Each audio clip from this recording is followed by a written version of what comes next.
Okay. ಈತ 1961ರಲ್ಲಿ 1961ರಲ್ಲಿ social learning and personality ಸಾಮಾಜಿಕ ಕಲಿಕೆ ಮತ್ತು ವ್ಯಕ್ತಿತ್ವ. ಸೋಷಿಯಲ್ ಲರ್ನಿಂಗ್ ಅಂಡ್ ಪರ್ಸನಾಲಿಟಿ ಸಾಮಾಜಿಕ ಕಲಿಕೆ ಮತ್ತು ವ್ಯಕ್ತಿತ್ವ. ಸೋಷಿಯಲ್ ಲರ್ನಿಂಗ್ ಅಂಡ್ ಪರ್ಸನಾಲಿಟಿ ಸಾಮಾಜಿಕ ಕಲಿಕೆ ಮತ್ತು ವ್ಯಕ್ತಿತ್ವ. ಸಾಮಾಜಿಕ ಕಲಿಕೆ ಮತ್ತು ವ್ಯಕ್ತಿತ್ವ ಅಂತಕ್ಕಂಥ ಪುಸ್ತಕವನ್ನ ಬರೀತಾನೆ. ಅದರಲ್ಲಿ ತನ್ನ ಈ ಸಿದ್ಧಾಂತವನ್ನ ಮಂಡಿಸ್ತಾ ಹೋಗ್ತಾನೆ. ಈತನ ಪ್ರಕಾರ ನೋಡಿ, ಕಲಿಕೆ ಅಂತಕ್ಕಂಥದ್ದು, ಕಲಿಕೆ ಅಂದ್ರೆ ಇವರ ಪ್ರಕಾರ interaction between the society and person. Interaction between the society and person. Interaction between the society and person. Learning means ವ್ಯಕ್ತಿ, ಸಮಾಜ ಮತ್ತು ವ್ಯಕ್ತಿಯ ಪರಸ್ಪರ ಅನುಕ್ರಿಯೆಯಿಂದ ಕಲಿಕೆ ಉಂಟಾಗುತ್ತದೆ. ವ್ಯಕ್ತಿ ಮತ್ತು ಸಮಾಜದ ಪರಸ್ಪರ ಅನುಕ್ರಿಯೆಯಿಂದ, ವ್ಯಕ್ತಿ ಮತ್ತು ಸಮಾಜದ ಪರಸ್ಪರ ಅನುಕ್ರಿಯೆಯಿಂದ ಕಲಿಕೆ ಉಂಟಾಗುತ್ತದೆ. ಅಂದ್ರೆ ಸಮಾಜ ಮತ್ತು ವ್ಯಕ್ತಿಯ ಸಮಾಗಮದಿಂದ ಕಲಿಕೆ ಆಗುತ್ತದೆ. ಸಮಾಜ ಮತ್ತು ವ್ಯಕ್ತಿಯ ಸಮಾಗಮ. ನೋಡಿ, ಅರಿಸ್ಟಾಟಲ್ ಒಂದ್ ಕಡೆ ಹೇಳ್ತಾರೆ ಏನಂತ, ಮಾನವ ಸಂಘಜೀವಿ. ಮಾನವ ಸಮಾಜವನ್ನು ಹೊರತುಪಡಿಸಿ ಏನಾದ್ರೂ ಬದುಕ್ತೀನಿ ಅಂತ ಹೊರಟ್ರೆ ಏನಾಗಿರ್ಬೇಕು? ಸಮಾಜಶಾಸ್ತ್ರದಲ್ಲಿ ಕೇಳೇ ಇರ್ಬೇಕು ಯಾರನ್ನು. ವ್ಯಕ್ತಿ ಸಮಾಜವನ್ನ ತಿರಸ್ಕರಿಸಿ ಅಥವಾ ಸಮಾಜದಿಂದ ಹೊರಗಡೆ ಬದುಕ್ತೀನಿ ಅಂತ ಏನಾದ್ರೂ ಹೊರಟ್ರೆ ದೇವರಾಗಿರ್ಬೇಕು ಅಥವಾ ದೆವ್ವ ಆಗಿರ್ಬೇಕು ಅಂತ ಹೇಳ್ತಾನೆ. ಯಾಕಂದ್ರೆ ಊರು ಹೊರಗಡೆ ಬದುಕೋ ಅವೆರಡೆ. ಮೊದಲೆಲ್ಲ ದೇವಸ್ಥಾನಗಳು ಊರು ಹೊರಗಡೆ ಇರ್ತಾ ಇದ್ವು. ಬಟ್ ಇವತ್ತು ಜನಸಂಖ್ಯೆ ಹೆಚ್ಚಳ ಆದಂತ ಊರುಗಳ ವಿಸ್ತಾರ ಆದ್ಮೇಲೆ ಏನಾಗಿದಾವೆ, ದೇವಸ್ಥಾನಗಳು ಮಧ್ಯಭಾಗಕ್ಕೆ ಬಂದಿದೆ. ಸ್ಮಶಾನನೂ ಅಷ್ಟೇ, ಮೊದಲೆಲ್ಲ ಊರಿಂದ ಎಲ್ಲಿರ್ತಿದ್ವು, ಹೊರಗಡೆ ಇರ್ತಿದ್ವು. ಬಟ್ ಇವತ್ತು ಏನಾಗಿದಾವೆ, ಎಲ್ಲ ಮಿಡ್ಲ್ ಆಫ್ ದ ಗ್ರೌಂಡ್ ಅಲ್ಲಿ, ಊರಿನ ಮಧ್ಯಭಾಗಕ್ಕೆ ಬಂದಿದೆ. ಕಾರಣ ಏನು ಅಂದ್ರೆ ಎಕ್ಸ್ಟೆನ್ಷನ್ ಆಗಿದೆ. ಅಂದ್ಮೇಲೆ ಅಪಾರ್ಟ್ಮೆಂಟ್ ಪಕ್ಕದಲ್ಲೇ ಇರ್ತವೆ, ಕೆಲವು ಸರಿ ಅದು ಸ್ವಲ್ಪ ದಿವಸ ಆದ್ಮೇಲೆ ಅದ್ರ ಮೇಲೇನೆ ಇರ್ತವೆ, ಡೆಮಾಲಿಶ್ ಮಾಡ್ಬಿಟ್ಟು ಮೇಲೆ. ಈಗ ಇಲ್ಲಿ ಇರ್ತಕ್ಕಂಥದ್ರಲ್ಲಿ ಮೊದಲು ಏನಿತ್ತ ಯಾರಿಗ್ ಗೊತ್ತು, ಹೌದಾ ಇಲ್ವೋ? ಈಗ ಡೆಮಾಲಿಶ್ ಆದ್ಮೇಲೆ ಸ್ವಲ್ಪ ದಿವಸವರೆಗೂ ಸ್ಮಶಾನ ಇತ್ತು, ಡೆಮಾಲಿಶ್ ಆದ್ಮೇಲೆ ಅಪಾರ್ಟ್ಮೆಂಟ್ ಆಗಿರುತ್ತೆ. ಯಾರಿಗೂ ಮುಂದೆ ಏನಾಗುತ್ತೆ ಅಂತ ಗೊತ್ತಿರುತ್ತಿಲ್ಲ. ಹಂಗೆ ನೋಡಿ, ಇಲ್ಲಿ ಸಮಾಜವನ್ನ ಹೊರತುಪಡಿಸಿ ಮನುಷ್ಯ ಬದುಕೋದಕ್ಕೆ ಸಾಧ್ಯ ಇಲ್ಲ ಅನ್ನೋದಕ್ಕೋಸ್ಕರ ಆ ಎಕ್ಸಾಂಪಲ್ ಅನ್ನ ಹೇಳಿದ್ರು. ಇವ್ರ ಪ್ರಕಾರ ವ್ಯಕ್ತಿ ಮತ್ತು ಸಮಾಜದ ಸಮಾಗಮನ ಆದ್ರೆ ಮಾತ್ರ, ಸಮಾಗಮ means interaction between the society and person. ಕಲಿಕೆ ವ್ಯಕ್ತಿಯು ಸಮಾಜದೊಂದಿಗೆ ಹೊಂದಿರುವಂತಹ ಪರಸ್ಪರ ಅನುಕ್ರಿಯೆಯಿಂದ ಉಂಟಾಗುತ್ತದೆ. ನೀವು ಯಾರ ಜೊತೆ ಇಂಟರಾಕ್ಟ್ ಮಾಡ್ಲಿಲ್ಲ, ನೈಬರ್ಸ್ ಜೊತೆ ಇಂಟರಾಕ್ಟ್ ಮಾಡ್ತಿಲ್ಲ, ಸೊಸೈಟಿ ಜೊತೆ ಇಂಟರಾಕ್ಟ್ ಮಾಡ್ತಿಲ್ಲ, ಒಂದೇ ಮನೆಯಲ್ಲಿ ಇದ್ದೀರಾ ಅಂದ್ರೆ ನೀವು ಗುಹೆಗಳಲ್ಲಿ ಪ್ರಾಣಿಗಳು ಬದುಕಬೇಕಾಗುತ್ತೆ. ಸಮಾಜವನ್ನು ಹೊರತುಪಡಿಸಿ ಬದುಕೋದಕ್ಕೆ ಸಾಧ್ಯತೆ ಇದೆಯಾ? ಇಲ್ಲ. ಅಂದ್ರೆ ಆಲ್ಬರ್ಟ್ ಬಂಡೂರ ಪ್ರಕಾರ ಕಲಿಕೆ ಅಂತಕ್ಕಂಥದ್ದು ಯಾವಾಗ್ಲೂ ಸಮಾಜ ಮತ್ತು ವ್ಯಕ್ತಿಯ ಸಮಾಗಮದಿಂದ ಉಂಟಾಗುತ್ತದೆ. ನೋಡಿ, ಮಗು ಮನೆಯನ್ನ ದಾಟಿ ಹೊರಗೆ ಬಂತು ಅಂದ್ರೆ, ಸೊಸೈಟಿಗೆ ಬಂತು ಅಂದ್ರೆ, ನೈಬರ್ಸ್ ಆಗಿರ್ಬೋದು, ಫ್ರೆಂಡ್ಸ್ ಆಗಿರ್ಬೋದು, ಪಿಯರ್ ಗ್ರೂಪ್, ಸಮವಯಸ್ಕರ ಗುಂಪು ಆಗಿರ್ಬೋದು, ಅಲ್ಲಿಂದಲೇ ಹೆಚ್ಚು ಮಗು ಅದನ್ನೇನ್ ಮಾಡುತ್ತೆ, ಸಂಸ್ಕಾರವನ್ನ, ಆಚಾರ ವಿಚಾರಗಳನ್ನ, ಸಮಾಜದಿಂದ ಸಂಸ್ಕೃತಿಯನ್ನ ಕಲಿಯುತ್ತೆ ಅಂತಕ್ಕಂಥದ್ದನ್ನ ಆಲ್ಬರ್ಟ್ ಬಂಡೂರ ಹೇಳ್ತಾರೆ. ಇವರ ಸಿದ್ಧಾಂತ ಅನುರೂಪ ಸಿದ್ಧಾಂತ ಅಥವಾ ಮಾಡೆಲ್ ಲರ್ನಿಂಗ್ ಥಿಯರಿ ಅಂತ ಕರಿತಾ ಹೋಗ್ತೀವಿ. ಅನುರೂಪ ಅಂದ್ರೆ ಫಾಲೋಯಿಂಗ್ ಅಂತ, ಅನುರೂಪ ಕಲಿಕಾ ಸಿದ್ಧಾಂತ, ಅನುರೂಪ ಅಥವಾ ಮಾದರಿ ಕಲಿಕಾ ಸಿದ್ಧಾಂತ. ಮಾದರಿ ಕಲಿಕಾ ಸಿದ್ಧಾಂತ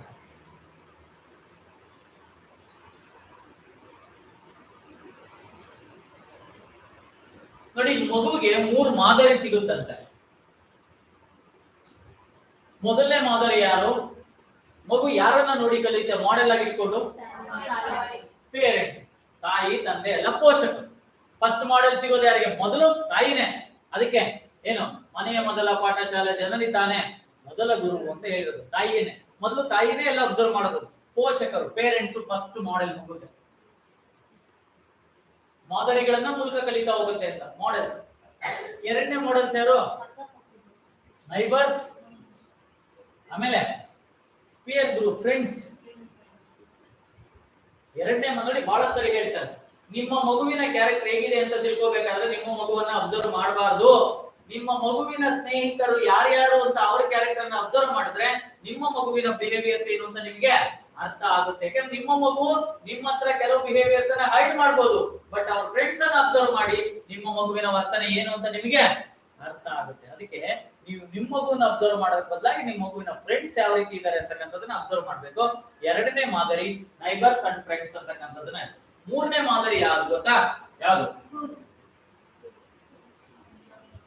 ಸ್ಕೂಲ. ಆಗ ಮನೆ ಬಿಟ್ಟರೆ ಸ್ಕೂಲ್ಗೆ ಹೋಗೋದಲ್ವಾ, ಅದಕ್ಕೆ ನೀವು ಮೂರನೇದಾದ್ರೆ ಇಟ್ಕೊಂಡಿದ್ದೀವಿ. ಸಮಾಜದ ಸೊಸೈಟಿನಲ್ಲಿ ಯಾರು ರೆಸ್ಪೆಕ್ಟಬಲ್ ಪರ್ಸನ್ಸ್ ಅಂತ ಅನ್ಕೊಂಡಿದೀವೋ, ಗಾಂಧಿ ಆಗಿರ್ಬೋದು.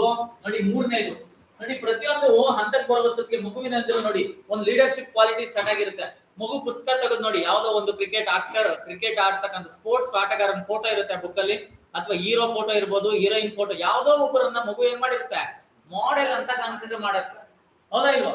ಆ ಮಾಡೆಲ್ ಅಂತ ಗಾಂಧಿ ಆಗಿರ್ಬೋದು, ಬುದ್ಧ ಆಗಿರ್ಬೋದು, ಅಂಬೇಡ್ಕರ್ ಆಗಿರ್ಬೋದು, ಇನ್ನೊಬ್ರು ಯಾವುದೋ ಸಮಾಜದ ಆದರ್ಶ ವ್ಯಕ್ತಿಗಳು ಮೂರನೇ ಮಾಡೆಲ್ ಆಗ್ತದೆ. ಹೈರಾರ್ಕಿನಲ್ಲಿ ಬಂದಂತ ಸಂದರ್ಭದಲ್ಲಿ ಯಾರೊಬ್ಬರ ಮಗುವಿನ ಫಾಲೋಯರ್ಸ್ ಆಗಿರ್ಬೋದು, ವಿವೇಕಾನಂದ್ರ ಆಗಿರ್ಬೋದು, ಬುದ್ಧ ಆಗಿರ್ಬೋದು, ಬಸವಣ್ಣ ಆಗಿರ್ಬೋದು, ಇನ್ನೊಬ್ರೆ, ಅಂದ್ರೆ ಒಟ್ಟು ಯಾರೋ ಒಬ್ರು ಅವರನ್ನ ಆ ಮಗು ಫಾಲೋ ಮಾಡ್ತಾರೆ. ಫಿಲಾಸಫರ್ಸ್ ಆಗಿ ತಗೊಂಡಿರ್ತದೆ, ಅವ್ರ ಫಿಲಾಸಫಿ ಫಾಲೋ ಮಾಡ್ತಾ ಇದೀನಿ ಅಂತಕ್ಕಂಥದ್ದು. ಸಮಾಜದ ಆದರ್ಶ ವ್ಯಕ್ತಿಗಳನ್ನ ಮೂರನೇ ಮಾಡೆಲ್ ಆಗಿ ಬರ್ತದೆ.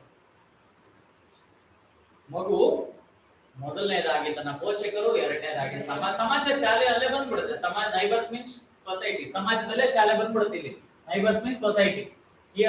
ಎರಡನೇದಾಗಿ society, neighbours, school, teachers, friends. ಮೂರನೇದಾಗಿ ಆದರ್ಶವಾದಿಗಳು ಅಂತ ಯಾರಿರ್ತಾರೋ ಎಲ್ರಿಗೂ ಯಾರಾದ್ರೂ ನೋಡಿ, ಇವಾಗ ನಿಮಗೂ ಅಷ್ಟೇ ಯಾರೋ ಒಬ್ರು ಇನ್ಫ್ಲೂಯೆನ್ಸ್ ಇರುತ್ತೆ ನಿಮ್ಮ ಲೈಫ್ ಅಲ್ಲಿ. ಯಾರೋ ಒಬ್ರು ಒಂದು ವಿಚಾರನಾದ್ರೂ ನೀವೇನ್ ಮಾಡಿರ್ತೀರಾ, ಫಾಲೋ ಮಾಡಿ, ಅವ್ರ ಮಾಡೆಲ್ ಆಗಿ ತಗೊಂಡಿರ್ತೀರ. ಒಬ್ಬರನ್ನೇ ಅಂತಲ್ಲ, ಒಂದೊಂದು ವಿಚಾರದಲ್ಲಿ ಒಬ್ಬೊಬ್ರು ಮಾಡೆಲ್ ತಗೊಂಡಿರ್ಬೋದು. ಸ್ಪೋರ್ಟ್ಸ್ ಬಂದ್ರೆ ಇವರೇ ನನಗೆ ಮಾಡೆಲ್ ಪರ್ಸನ್, ಅರ್ಥ ಆಗ್ತಿದ್ದೀರಾ? ಲೈಫ್ ಅಲ್ಲಿ ಬಂದ್ರೆ ಇವರೇ ಒಬ್ಬರು ಮಾಡೆಲ್, ಯಾರಾದ್ರೂ ಆಗಿರ್ಬೋದು. ಅವರನ್ನು ನೀವು ಆದರ್ಶರಾಗಿ ಇಟ್ಕೊಂಡು ಕಲಿತಕ್ಕಂಥದ್ದನ್ನ ಮಾದರಿ ಕಲಿಕಾ ಸಿದ್ಧಾಂತ ಅಂತ ಕರೀತೀವಿ. ಓಕೆನಾ? ನೆಕ್ಸ್ಟ್, ಇಂಡಿವಿಜುವಲ್ ಸೈಕಾಲಜಿ, ವೈಯಕ್ತಿಕ ಮನೋವಿಜ್ಞಾನ.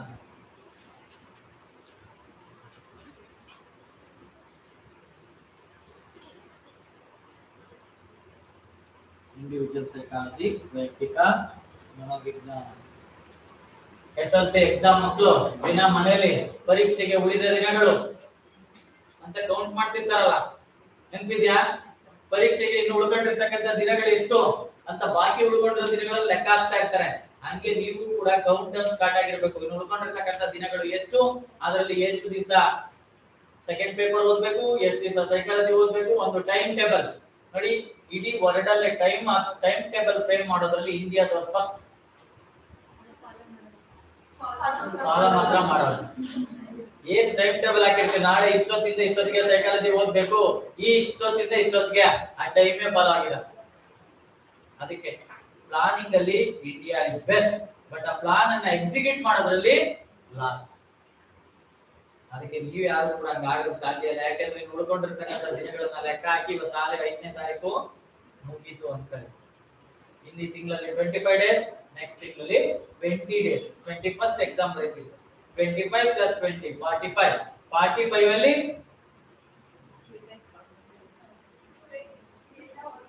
ಹಾ 45 ಡೇಸ್ ಅಲ್ಲಿ ಎಲ್ಲ ಓದ್ಬೇಕು. ಓದೋದ್ರ ಜೊತೆಗೆ ಇಲ್ಲಿ ಎಷ್ಟು ಅವರ್ ಕಳೀತೀರಾ ಅದನ್ನ ಬಿಟ್ಬಿಡಿ. ಓದಕ್ಕೆ ಎಷ್ಟು ಅವರ್ ನಿಮ್ಮ ಹತ್ರ ಇದೆ, ಅದ್ರಲ್ಲಿ ನಿದ್ದೆ ಎಷ್ಟು ಅವರ್ ಇದೆ, ಬೇರೆ ವಿಚಾರಗಳೆಲ್ಲ ಎಷ್ಟು ಅವರ್ ಇದೆ. ಅದಕ್ಕೆ ಸ್ವಲ್ಪ ದಿವಸಗಳ ಕಾಲ ಎಲ್ಲವನ್ನ ಸಾಧ್ಯ ಯಾವುದನ್ನ ಬಂದ್ ಮಾಡ್ಬೋದು. ಮೊಬೈಲ್ 1 ಅವರ್ ಟೈಮ್ ಕೊಡೋದು, ಬೇರೆದಕ್ಕೆ ಇನ್ನೊಂದು ಅವರ್ ಟೈಮ್ ಕೊಡೋದು, ಎಲ್ಲ ಬಂದ್ ಮಾಡಿ ಅಷ್ಟೇ. ಆಮೇಲೆ ಬೇಕಾದ್ರೆ ಎಕ್ಸಾಮ್ ಬರ್ದು ರಿಲ್ಯಾಕ್ಸ್ ಆಗ್ತಿರಲ್ಲ 20 ಸೆಕೆಂಡ್, ಆಮೇಲೆ ಹೇಳಿ ಎಲ್ರಿಗೂ ಏನಂತ, ಯಾರು ಬೇಕಾದ್ರೂ ಮೆಸೇಜ್ ಮಾಡಿ ರಿಪ್ಲೈ ಮಾಡ್ತೀನಿ. ಅಲ್ಲಿವರೆಗೂ ಯಾವ್ದ್ರ ಬಗ್ಗೆನೂ ತಲೆ ಕೆಡಿಸ್ಕೊಂಡಿರೋ ಸಮಯವನ್ನ ನೀವೆಷ್ಟೇ ಈ ಟೈಮ್ ಅಲ್ಲಿ ಸದುಪಯೋಗ ಪಡಿಸ್ಕೊಂಡ್ರೆ ಮಾತ್ರ. ಅವ್ರ ಸರ್ ಒಳ್ಳೊಳ್ಳೆ ಪುಸ್ತಕಗಳು ಬೇರೆ ನಿಮ್ಗೆ ಕೊಡ್ತಾ ಇದ್ದಾರೆ, ಅದರಲ್ಲೂ ಬಹಳ ವರ್ಕ್ ಮಾಡಿ ಪ್ರತಿಯೊಂದಕ್ಕೂ ಕೂಡ ಕ್ವಶನ್ಸ್ ಅನ್ನ ರೆಡಿ ಮಾಡಿ. ಭಾಷಾ ಸಾಮರ್ಥ್ಯಕ್ಕೆ, ಅದ್ರ ಜೊತೆಯಲ್ಲಿ ಸೆಕೆಂಡ್ ಪೇಪರ್ಗೆ maths, science, social science, GK ಎಲ್ಲ ಪುಸ್ತಕ, 4 ಪುಸ್ತಕಗಳು. ಭಾಷಾ ಸಾಮರ್ಥ್ಯಕ್ಕೆ ಒಂದು, ಅದ್ರ ಜೊತೆಗೆ ಮ್ಯಾಥ್ಸ್ ಸೈನ್ಸ್ಗೆ ಒಂದು, ಸೈಕಾಲಜಿಗೆ ಒಂದು, ಆಮೇಲೆ ನಿಮ್ಮ GK ಗೆ ಒಂದು ಪುಸ್ತಕ ಸಾಕಾಗಲ್ಲ. ಸಬ್ಜೆಕ್ಟ್ ಪೇಪರ್ಗೆ ಎಲ್ಲಾ ತರದ ಪುಸ್ತಕಗಳು, ಪ್ರಶ್ನೆ ಪತ್ರಿಕೆಗಳನ್ನ ರೆಡಿ ಮಾಡಿ ನಿಮಗೆ ಕೊಡ್ತಿದ್ದಾರೆ. ಅದ್ರ ಜೊತೆಗೆ ಮಾಕ್ ಟೆಸ್ಟ್, ಅಣಕು ಪರೀಕ್ಷೆಗಳನ್ನು ಕೂಡ ಪ್ರಾಕ್ಟೀಸ್ ಮಾಡ್ಬೇಕು. ನೀವು ಅಲ್ಲೇ ಡೈರೆಕ್ಟ್ ಆಗಿ ಕೂತ್ಕೊಂಡು ಎಕ್ಸಾಮ್ ಅಲ್ಲಿ ಪ್ರಾಕ್ಟೀಸ್ ಮಾಡಕ್ ಕೊಟ್ರೆ ಏನೂ ಆಗಲ್ಲ. ಪ್ರಾಕ್ಟೀಸ್ ಮಾಡಿದ್ಮೇಲೆ ಪ್ರಾಕ್ಟೀಸ್ ಮೇಕ್ಸ್ ಮ್ಯಾನ್. 3 ಅವರಲ್ಲಿ ಅಥವಾ 2.5 ಅವರಲ್ಲಿ ನೀವು ಎಷ್ಟು ಕ್ವಶನ್ ಪೇಪರ್ಸ್ ಅನ್ನ ಬಿಡಿಸೋ ಶಕ್ತಿ ಬರುತ್ತೆ ಅನ್ನೋದನ್ನ ಮನೇಲಿ ಪ್ರಾಕ್ಟೀಸ್ ಮಾಡಿದ್ರೆ ಮಾತ್ರನೇ ಅಲ್ಲಿ ಮ್ಯಾನೇಜ್ ಮಾಡಕ್ಕಾಗೋದು. ಆ ಪ್ರಶ್ನೆ ಪತ್ರಿಕೆಗಳನ್ನ ರೆಡಿ ಮಾಡಿದ್ದಾರೆ, ಜೊತೆಗೆ ಬುಕ್ಸ್ ಕೊಡ್ತಾ ಇದ್ದಾರೆ ಸಬ್ಜೆಕ್ಟ್ ವೈಸ್. ಆ ಎಲ್ಲಾ ಬುಕ್ಸ್ ವಿತ್ ಕ್ವಶನ್ ಪೇಪರ್ಸ್ ಅನ್ನ ನೀವೇನಾದ್ರೂ ಪ್ರಾಕ್ಟೀಸ್ ಮಾಡಿದ್ರೆ ಮಾತ್ರನೇ ಸಕ್ಸಸ್ ಆಗೋದಕ್ಕೆ ಸಾಧ್ಯ. ಇಲ್ಲ ಬರೀ ಪಾಠ ಕೇಳಿದ್ವಿ, ಬರೀ ನಾವು ಓದಿದ್ವಿ ಅಂದ್ರೆ ಆಗಲ್ಲ. ಓದುವುದರ ಜೊತೆಗೆ ಪ್ರಾಕ್ಟಿಕಲ್ ನಾಲೆಡ್ಜ್ ಕೂಡ ಬೇಕು. ನೀವು ಎಷ್ಟೇ ಓದಿದ್ರು ಆ ಟೈಮ್ ಅಲ್ಲಿ ಅದನ್ನ ಹೆಂಗೆ ಯುಟಿಲೈಸ್ ಮಾಡ್ತೀರಾ, ಮ್ಯಾನೇಜ್ ಮಾಡ್ತೀರಾ ಅನ್ನೋದು ಕೂಡ ಇಂಪಾರ್ಟೆಂಟ್ ಇದೆ. ಅದ್ರ ಜೊತೆಗೆ ಸರ್ ಮೆಂಟಲ್ ಎಬಿಲಿಟಿನೂ ಇದೆ ಸರ್ ನಿಮಗೆ. ಇದರಲ್ಲಿ ಒಂದೊಂದು ಕ್ವಶನ್ ಕೂಡ ಒಂದೊಂದು ಮಾರ್ಕ್ಸ್ ಕೂಡ ಇಂಪಾರ್ಟೆಂಟ್. ಅದಕ್ಕೋಸ್ಕರ ಮ್ಯಾಥ್ ಸೈನ್ಸ್ ಬಹಳ ಕ್ವಶನ್ಸ್ ರೆಡಿ ಮಾಡಿ ಸುಮಾರು 2 ವರ್ಷಗಳಿಂದ ಇದಕ್ಕೋಸ್ಕರನೇ ಕಷ್ಟಪಟ್ಟು ಅದ್ರ ಜೊತೆಗೆ ಕ್ವಶನ್ ಪೇಪರ್ಸ್ ಗಳನ್ನ ರೆಡಿ ಮಾಡಿದರೆ, ಬುಕ್ಸ್ ಗಳನ್ನ ರೆಡಿ ಮಾಡಿದರೆ ಅದನ್ನ ಮ್ಯಾಕ್ಸಿಮಮ್ ಯುಟಿಲೈಸ್ ಮಾಡಿ.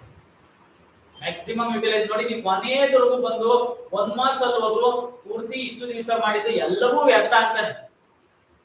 ಉದಾಹರಣೆಗಳು ಬಹಳಷ್ಟಿದೆ 1 ಮಾರ್ಕ್ಸ್ ಅಲ್ಲಿ ಹೋಗಿರ್ತಕ್ಕಂಥದ್ದು. ಬಟ್ ಆದ್ರೆ ಮತ್ತೆ ಯಾವುದೇ ಕಾರಣಕ್ಕೂ ಅವಕಾಶ ಸಿಗಲ್ಲ. ಆ 1 ಮಾರ್ಕ್ಸ್ ಅಲ್ಲೂ ಕೂಡ ಮಿಸ್ ಆದ್ರೆ ಲೈಫೇ ವೇಸ್ಟ್. ಅಷ್ಟೆಲ್ಲ ಪ್ರಯತ್ನ ಪಟ್ಟಿದ್ದು, ಇಷ್ಟು ದಿವಸ ಬಂದಿದ್ದೀರಾ, ಇಲ್ಲಿ ಕೂತಿರ್ತೀರಾ, ಇಷ್ಟು ಓದಿದ್ದೀರಾ, ಎಲ್ಲ ಶ್ರಮ ಹಾಕಿರ್ತೀರಾ, ಕೊನೆಗೆ ವ್ಯರ್ಥ ಆಗ್ಬಾರ್ದು. ಅದನ್ನ ಏನಾದ್ರೂ ಮಾಡಿ ಅಚೀವ್ ಮಾಡ್ಲೇಬೇಕು ಅನ್ನೋ ನಿಟ್ಟಿನಲ್ಲಿ ನಿರ್ಧಾರ ತಗೊಂಡ್ರೆ ಮಾತ್ರ ಸಾಧ್ಯ ಆಗುತ್ತೆ. ಓಕೆ, ನೆಕ್ಸ್ಟ್ ವೈಯಕ್ತಿಕ ಮನೋವಿಜ್ಞಾನ.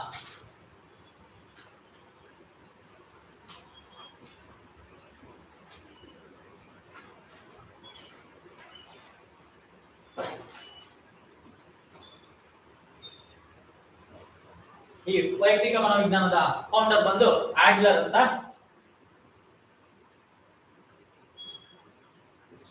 He is a father of individual psychology. Adler.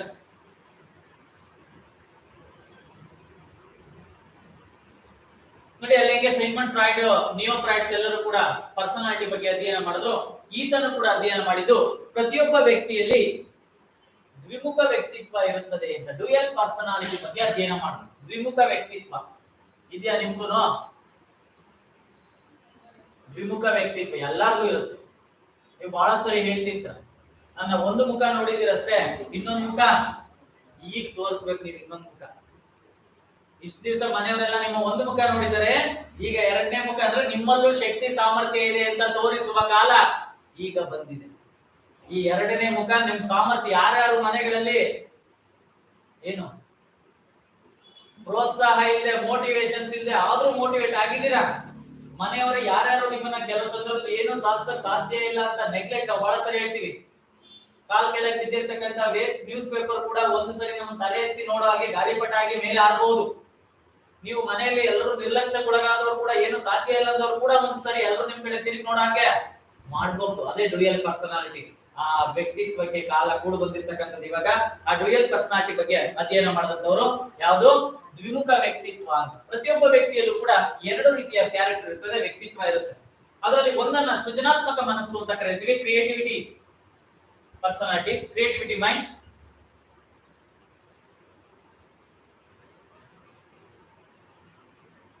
ಇದರ ಬಗ್ಗೆ ಹೆಚ್ಚು ಅಧ್ಯಯನ ಮಾಡಿದವರು ಸೃಜನಾತ್ಮಕ ಮನಸ್ಸು, ಕ್ರಿಯೇಟಿವಿಟಿ ಮೈಂಡ್ ಅಂತ. ಅಂದ್ರೆ ಏನು ಅಂತ ನಾವು ಬಹಳ ಸರಿ ಹೇಳ್ತೀವಿ, ಬಹಳ ಹಾರ್ಡ್ ವರ್ಕ್ ಮಾಡಿದ್ವಿ. ಇತ್ತೀಚಿನ ದಿನಗಳಲ್ಲಿ ಹಾರ್ಡ್ ವರ್ಕ್ ಗಿಂತ ಸ್ಮಾರ್ಟ್ ವರ್ಕ್ ಮುಖ್ಯ ಆಗತ್ತೆ. ಬಹಳ ಹಾರ್ಡ್ ವರ್ಕ್ ಏನ್ ಮಾಡಿದ್ರಿ ಸರ್? 1 ಗಂಟೆನೂ ಇದ್ದಲ್ಲಿಲ್ಲ, ಅಷ್ಟು ದಿವಸ ಕುತ್ಕೊಂಡು ಜಿಕೆ ಓದಿದ್ವಿ, ಎಲ್ಲ ಓದಿದ್ವಿ, ಪ್ರಯೋಜನಕ್ಕೆ ಬರಲ್ಲ. ಏನ್ ಓದ್ಬೇಕು ನೋಡಿ, ಅದಕ್ಕೆ ಹೇಳ್ತಕ್ಕಂಥದ್ದು ಸೃಜನಾತ್ಮಕವಾಗಿ ಯೋಚನೆ ಮಾಡಬೇಕು. ಎಷ್ಟೋ ಮಕ್ಕಳು ಇವತ್ತು ಹಾರ್ಡ್ ವರ್ಕ್ ಗಿಂತ ಸ್ಮಾರ್ಟ್ ವರ್ಕ್ ಕಡೆಗೆ ಗಮನ ಕೊಡ್ತಕ್ಕಂಥದ್ದು. ಆ ಸ್ಮಾರ್ಟ್ ವರ್ಕ್ ಮಾಡ್ಬೇಕು ಅಂದ್ರೆ ನೀವು ಕೂಡ ಸ್ಮಾರ್ಟ್ ಆಗ್ಬೇಕು. ಏನ್ ಓದ್ಬೇಕು, ಯಾವ್ದನ್ನ ಆಯ್ಕೆ ಮಾಡ್ಕೋಬೇಕು, ಯಾವ ಸಂದರ್ಭದಲ್ಲಿ ಎಷ್ಟು ನಾವು ಓದ್ಬೇಕು, ಇರ್ತಕ್ಕಂಥ ಸಮಯವನ್ನ ಹೆಂಗೆ ಮ್ಯಾನೇಜ್ ಮಾಡ್ಬೇಕು, ಅದೇ ಕ್ರಿಯೇಟಿವ್ ಮೈಂಡ್. ಆ ಕ್ರಿಯೇಟಿವ್ ಮೈಂಡ್ ಬಗ್ಗೆ ಅಧ್ಯಯನ ಮಾಡಿದಂತವ್ರು ಇವರು. ಯಾವಾಗ್ಲೂ ಕೂಡ ಈ ಸೃಜನಾತ್ಮಕ ಮನಸ್ಸು ಯಾವಾಗ್ಲೂ ನಮ್ಮ ಮನಸ್ಸಿನ ಆಳದಲ್ಲಿ ಕೆಲವು ಆಲೋಚನೆಗಳು ಅಡಗಿರುತ್ತಲ್ಲ, ಅದರಲ್ಲಿ ನಮ್ಮ ಕ್ರಿಯೇಟಿವಿಟಿ ಅಡಗಿರುತ್ತೆ ಅಂತ. ಕೆಲವು ಹೈಡೆಡ್ ಮೈಂಡ್ ಅಂತ ಹೇಳಿದೀನಿ, ಸುಪ್ತಾವಸ್ಥೆಯಲ್ಲಿರ್ತಕ್ಕಂಥ ಮನಸ್ಸು. ಆ ಸುಪ್ತಾವಸ್ಥೆಯಲ್ಲಿರ್ತಕ್ಕಂಥ ಮನಸ್ಸಿನಲ್ಲಿ ಕೆಲವು ಆಳವಾದ ಆಲೋಚನೆಗಳು ಅಡಗಿರುತ್ತೆ, ಥಿಂಕಿಂಗ್ಸ್ ಅಂತಕ್ಕಂಥದ್ದು. ಈ ಆಳವಾದ ಮನಸ್ಸು ಅಥವಾ ಆಲೋಚನೆಗಳು ಎಲ್ಲ ಅಡಗಿರುತ್ತೆ ಅಂದ್ರೆ ಸುಪ್ತಾವಸ್ಥೆಯಲ್ಲಿರ್ತಕ್ಕಂಥ ಸಂದರ್ಭದಲ್ಲಿ ಈ ಸೃಜನಾತ್ಮಕ ಮನಸ್ಸು ಅಲ್ಲಿರುತ್ತೆ. ಆ ಸೃಜನಾತ್ಮಕ ಮನಸ್ಸನ್ನ ಅಧ್ಯಯನ ಮಾಡಿದ್ದು ಆಡ್ಲರ್ ಅಂತಕ್ಕಂಥದ್ದು. ಓಕೆ, ಈತ ಬರೆದಂತಹ ಪುಸ್ತಕ ಯಾವಪ್ಪ ಅಂದ್ರೆ the practice and theory of individual psychology. The practice and theory of individual psychology. The practice and theory of individual psychology. The practice and theory of individual psychology.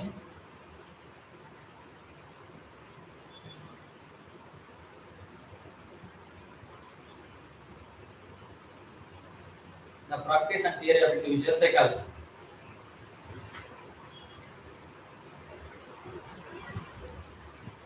ನೋಡಿ, ಈ ದ್ವಿಮುಖ ವ್ಯಕ್ತಿತ್ವ ಏನ್ ಮಾಡುತ್ತೆ, ನಮ್ಮ ಜೀವನ ಶೈಲಿಯನ್ನ ನಿರ್ಧರಿಸುತ್ತೆ ಅಂತ ಹೇಳ್ತಾರೆ.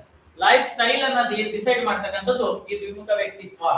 ಅಂದ್ರೆ ಡ್ಯುಯಲ್ ಪರ್ಸನಾಲಿಟಿ ಅಂತಕ್ಕಂಥದ್ದು ವ್ಯಕ್ತಿಯಲ್ಲಿ ಅಡಗಿರುವಂತಹ ಸೃಜನಾತ್ಮಕ ಮನಸ್ಸು ನಮ್ಮ ಲೈಫ್ ಸ್ಟೈಲ್ ಅನ್ನ ಡಿಸೈಡ್ ಮಾಡುತ್ತೆ, ಜೀವನ ಶೈಲಿ. ಅದಕ್ಕೆ ಹೇಳ್ತಾರೆ, ಹುಟ್ಟಿದಾಗ ನೀವು ಬಡವರಾಗಿ ಹುಟ್ಟರೆ ತಪ್ಪು ನಿಮ್ದಲ್ಲ. ಹುಟ್ಟಿದಾಗ ನೀವು ಬಡವರಾಗಿ ಹುಟ್ಟಿದಿರಾ, ಇಲ್ಲ ನೀವು ಎಲ್ಲಿದ್ದೀರೋ ಈಗ ತಪ್ಪು ನಿಮ್ದಲ್ಲ. ಈಗ ನಿಮ್ ಕೈಯಲ್ಲಿ ಅವಕಾಶ ಇದೆ, ಈ ಅವಕಾಶವನ್ನ ಮಿಸ್ ಮಾಡ್ಕೊಂಡ್ರೆ ಮಿಸ್ಟೇಕ್ ನಿಮ್ದೆ. ಅದನ್ನೇ ಹೇಳ್ತಕ್ಕಂಥದ್ದು. ನೋಡಿ, ನಮ್ಮಲ್ಲಿರ್ತಕ್ಕಂಥ ಕ್ರಿಯೇಟಿವಿಟಿ ಮೈಂಡ್ ನಾರ್ಮಲ್ ಆಗಿರ್ತಕ್ಕಂಥ ಎಲ್ಲರ ಮೈಂಡ್ ಯೋಚನೆ ಮಾಡುವಂತೆ ನಾವು ಯೋಚನೆ ಮಾಡಿದ್ರೆ ಅದು ಸಾಮಾನ್ಯವಾಗಿರ್ತಕ್ಕಂಥದ್ದು. ನಮ್ಮ ಜೀವನ ಶೈಲಿಯನ್ನ ನಿರ್ಧರಿಸತಕ್ಕಂಥದ್ದು ನಮ್ಮ ಒಳಗೆ ಅಡಗಿರ್ತಕ್ಕಂಥ ಸೃಜನಾತ್ಮಕ ಮನಸ್ಸು, ಸೃಜನಾತ್ಮಕ ಆಲೋಚನೆ ನಮ್ಮ ಲೈಫ್ ಸ್ಟೈಲ್ ಅನ್ನ ಡಿಸೈಡ್ ಮಾಡುತ್ತೆ ಅಂತಕ್ಕಂಥದ್ದು. ಆ ಲೈಫ್ ಸ್ಟೈಲ್ ಡಿಸೈಡಿಂಗ್ ಯಾವಾಗಲೂ ಕ್ರಿಯೇಟಿವ್ ಮೈಂಡ್ ಕೆಲಸ. ಆ ಕ್ರಿಯೇಟಿವ್ ಮೈಂಡ್ ಅಂತಕ್ಕಂಥದ್ದು ಪ್ರತಿಯೊಬ್ಬರಲ್ಲೂ ಇರುತ್ತೆ. ಅದನ್ನ ಬಳಸ್ಕೊಂಡಾಗ ನಮ್ಮ ಜೀವನ ಶೈಲಿ ಬದಲಾಗುತ್ತೆ ಅಂತಕ್ಕಂಥದ್ದನ್ನ ಆಡ್ಲರ್ ಹೇಳಿದ್ರು. ಅದಕ್ಕೆ ಬೆಸ್ಟ್ ಎಕ್ಸಾಂಪಲ್ ಕೊಟ್ಟಿರೋದು ಸರಿ. ಯಾವುದು ಆಪ್ತ ಮಿತ್ರ ಚಿತ್ರದಲ್ಲಿ ಸೌಂದರ್ಯಳ ದ್ವಿಮುಖ ವ್ಯಕ್ತಿತ್ವ, ಡ್ಯುಯಲ್ ಪರ್ಸನಾಲಿಟಿ. ನೋಡಿ, 2 ಕ್ಯಾರೆಕ್ಟರ್ ನ ನಿರ್ವಹಿಸ್ತಾರೆ.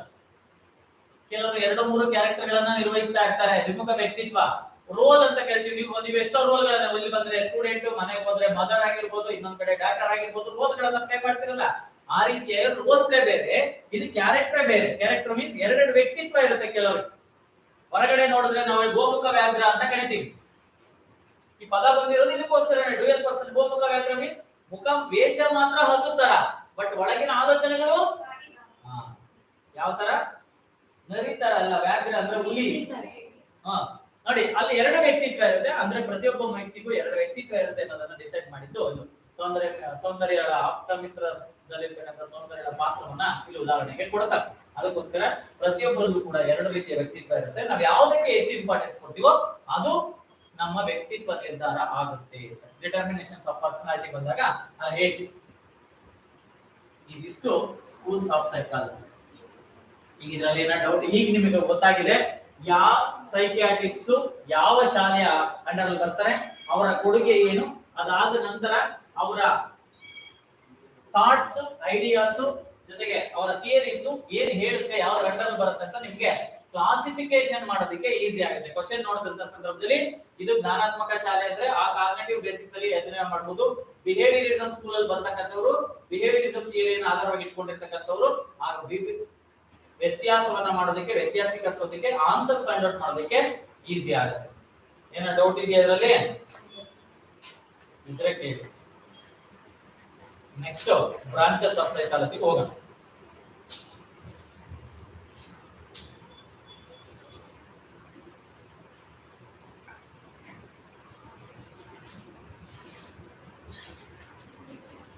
Any doubts regarding schools of psychology?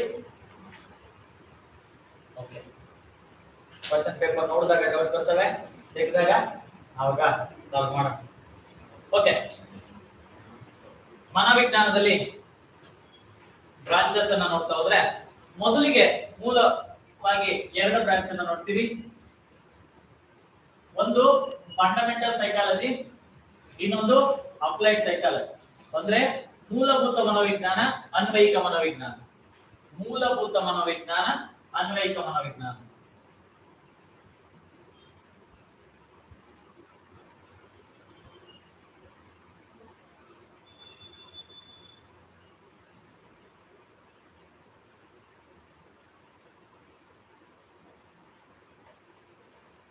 ಅಥವಾ ಬೇಸಿಕ್ ಸೈಕಾಲಜಿ, ಅಪ್ಲೈಡ್ ಸೈಕಾಲಜಿ ಅಂತ ಕರಿತೀವಿ. ನೋಡಿ, ನಿಮ್ಮಲ್ಲೂ ಕೂಡ ಸೈನ್ಸ್ ಅಲ್ಲೂ fundamental science and applied science ಅಂತ ನೋಡ್ತೀರಾ. ಮೂಲಭೂತ ವಿಜ್ಞಾನ ಅಥವಾ ಅನ್ವಯಿಕ ವಿಜ್ಞಾನ ಅಂತ ನೋಡ್ತೀರಾ. What is the difference between fundamental science and applied science? ಮೂಲಭೂತ ವಿಜ್ಞಾನಕ್ಕೂ ಅನ್ವಯಿಕ ವಿಜ್ಞಾನಕ್ಕೂ ಇರುವಂತಹ ವ್ಯತ್ಯಾಸ ಏನು?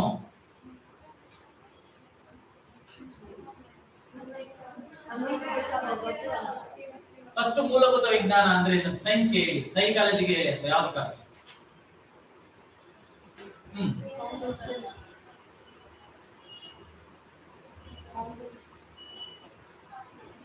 ಪ್ರಯೋಗಗಳನ್ನು ನಡೆಸಿ ಸಿದ್ಧಾಂತಗಳನ್ನು ರೂಪಿಸುವ ಕೆಲಸ ಮೂಲಭೂತ ವಿಜ್ಞಾನ. To conducting experiments produce the theories it's a duty of fundamental science ಅಥವಾ ಫಂಡಮೆಂಟಲ್ ಸೈಕಾಲಜಿ. ಪ್ರಯೋಗಗಳನ್ನು ನಡೆಸಿ ಸಿದ್ಧಾಂತಗಳನ್ನು ರೂಪಿಸುವ ಕೆಲಸ ಮೂಲಭೂತ ಮನೋವಿಜ್ಞಾನ. ನೋಡಿ, ಅಪ್ಲೈಡ್ ಸೈಕಾಲಜಿನಲ್ಲಿ ಎಲ್ಲೂ ಕೂಡ ನಾವು ಥಿಯರಿಯನ್ನ ಕನ್ಸ್ಟ್ರಕ್ಟ್ ಮಾಡಲ್ಲ, ಎಕ್ಸ್ಪೆರಿಮೆಂಟ್ ಅನ್ನ ಕಂಡಕ್ಟ್ ಮಾಡಲ್ಲ. ಇಲ್ಲಿ ಬಂದಂತಹ ಫಲಿತಾಂಶವನ್ನ ಆ ಕ್ಷೇತ್ರಕ್ಕೆ ಅಳವಡಿಸಿಕೊಂಡು ಆ ಕ್ಷೇತ್ರದ ಸಮಸ್ಯೆಗಳನ್ನ ಪರಿಹರಿಸಿಕೊಳ್ತೀವಿ, ಯಾವುದು ಅಪ್ಲೈಡ್ ಅಲ್ಲಿ. ಬಟ್ ಮೂಲಭೂತದಲ್ಲಿ ಏನು ಮಾಡೋದು? ಪ್ರಯೋಗಗಳನ್ನ ನಡೆಸಿ ಸಿದ್ಧಾಂತಗಳನ್ನ ರೂಪಿಸುವ ಕೆಲಸ ಮೂಲಭೂತ ಮನೋವಿಜ್ಞಾನ. To conducting experiments and produce the theories, ಯಾವುದು? It's a work of fundamental psychology.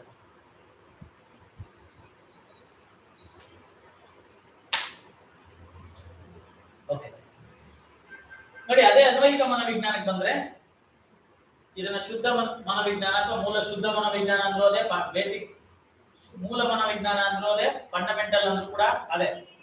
But ಅಲ್ಲಿ ಬಂದಾಗ ಅನ್ವಯಿಕ ಅಂದ್ರೆ ಇಲ್ಲಿನ ತತ್ವ ಸಿದ್ಧಾಂತಗಳನ್ನು, ಮೂಲಭೂತ ಮನೋವಿಜ್ಞಾನದ ತತ್ವ ಸಿದ್ಧಾಂತಗಳನ್ನು ಅಥವಾ ಪ್ರಯೋಗಗಳನ್ನು, ಎಕ್ಸ್ಪೆರಿಮೆಂಟ್ಸ್, ಪ್ರಿನ್ಸಿಪಲ್ಸ್ ಅಂಡ್ ಥಿಯರೀಸ್, ತತ್ವ ಸಿದ್ಧಾಂತ ಪ್ರಯೋಗಗಳನ್ನ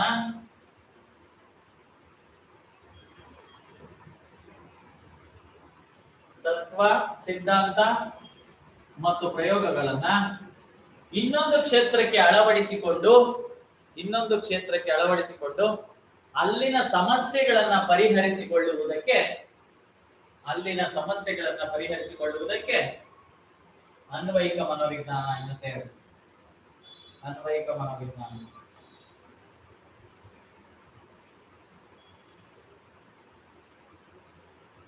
ಎಕ್ಸಾಂಪಲ್ ಏನಪ್ಪಾ ಅಂದ್ರೆ, ನೋಡಿ, ಈಗ ಮನೋವಿಜ್ಞಾನದ ತತ್ವ ಸಿದ್ಧಾಂತ ಪ್ರಯೋಗಗಳನ್ನ ಶಿಕ್ಷಣ ರಂಗದ ಸಮಸ್ಯೆಗಳನ್ನ ಪರಿಹರಿಸೋಕೋಸ್ಕರ, ಶಿಕ್ಷಣ ರಂಗಕ್ಕೆ ಬಳಸ್ಕೊಳ್ಳೋದಕ್ಕೋಸ್ಕರ ಏನ್ ಮಾಡ್ತೀವಿ? ಅಪ್ಲೈಡ್ ಸೈಕಾಲಜಿ ಅಂತ ಕರಿತೀವಿ. ಶಿಕ್ಷಣ ರಂಗದ ಸಮಸ್ಯೆಗಳನ್ನ, ಬೋಧನಾ ಸಮಸ್ಯೆ ಆಗಿರ್ಬೋದು, ಕಲಿಕಾ ಸಮಸ್ಯೆ ಆಗಿರ್ಬೋದು, ಮೌಲ್ಯಮಾಪನ ಸಮಸ್ಯೆ ಆಗಿರ್ಬೋದು, ಶಿಕ್ಷಣ ರಂಗದ ಇತರ ಸಮಸ್ಯೆಗಳನ್ನ ಪರಿಹರಿಸೋದಕ್ಕೋಸ್ಕರ ಮನೋವಿಜ್ಞಾನದ ತತ್ವ ಸಿದ್ಧಾಂತ ಪ್ರಯೋಗಗಳನ್ನ ಬಳಸ್ಕೊಳ್ಳೋದಕ್ಕೆ ಯಾವುದು? ಅನ್ವಯಿಕ ಮನೋವಿಜ್ಞಾನ ಅಂತ ಕರಿತಾವೆ. ಹಾಗಾದ್ರೆ ಈಗ ಫಂಡಮೆಂಟಲ್ ಸೈಕಾಲಜಿನಲ್ಲಿ ಯಾವ್ಯಾವ ಬ್ರಾಂಚಸ್ ಬರುತ್ತೆ ಅನ್ನೋದನ್ನ ಫಸ್ಟ್ ನೋಡೋಣ.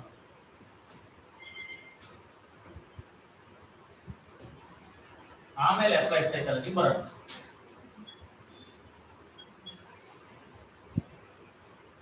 ಮೂಲಭೂತ ಮನೋವಿಜ್ಞಾನದಲ್ಲಿ ಏನೆಲ್ಲ ಬರುತ್ತೆ? ಫಸ್ಟ್ ಒನ್, ಅಬ್ನಾರ್ಮಲ್ ಸೈಕಾಲಜಿ ಅಥವಾ ಅಸಾಮಾನ್ಯರ ಮನೋವಿಜ್ಞಾನ.